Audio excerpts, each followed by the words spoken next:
So if you've watched enough of my videos by now, you probably can guess that I am a big advocate for tracking your food. A lot of my clients have heard me say, and again, if you've watched enough of my videos, you've heard me say before, if you're not tracking, you're guessing. And one of my clients asked me the other day, she said, well, I always have to track. And the one thing I tell my clients is yes and no. So we use tracking as a means to an end. And that end is to create a habit around the way you eat. And how we get there, tracking is our roadmap. Once we create that habit and you no longer have to put so much thought into what you're eating, and you can prove that you can get results without tracking. So, as an example, if I have a client, let's say that's been tracking for 8 weeks, and they've been getting results every single week for 8 weeks, they've been losing weight every single week, I'll suggest to that client, you know what? Let's not track this week. Let's just continue to do what you're doing, but don't track anything.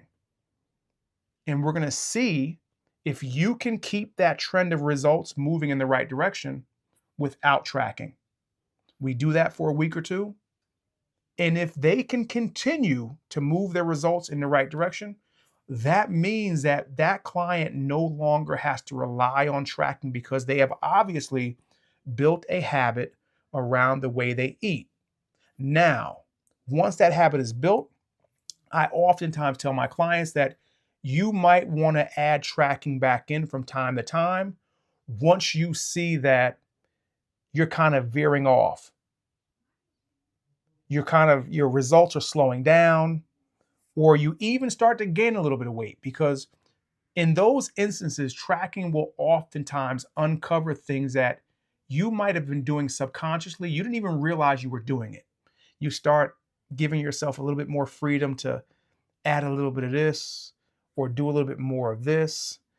It could be a stressful time of year and you're just unconsciously eating and not realizing it.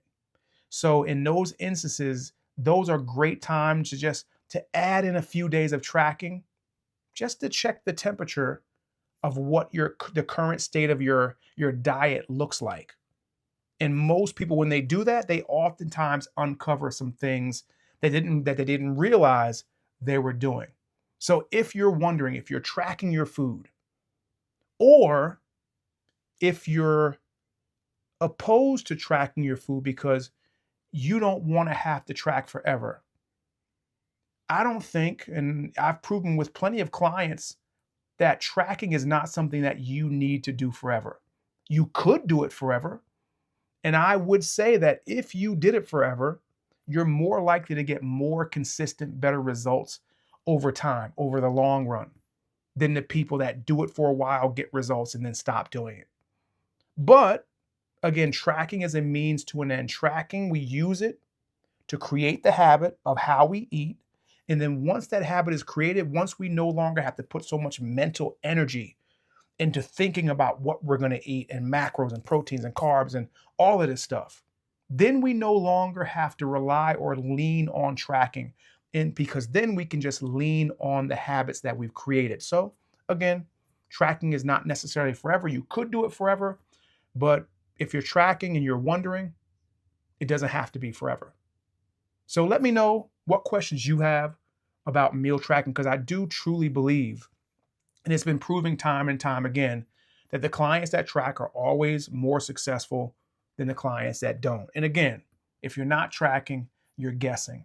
And I don't know that many people that are largely successful at reaching any goals by guessing. So if you need help on your fitness journey, you need help to learn how to track, click the first link below in the description. First coaching call is free, and the two of us will work together to figure out what we need to do to get you from where you're at to where you want to be.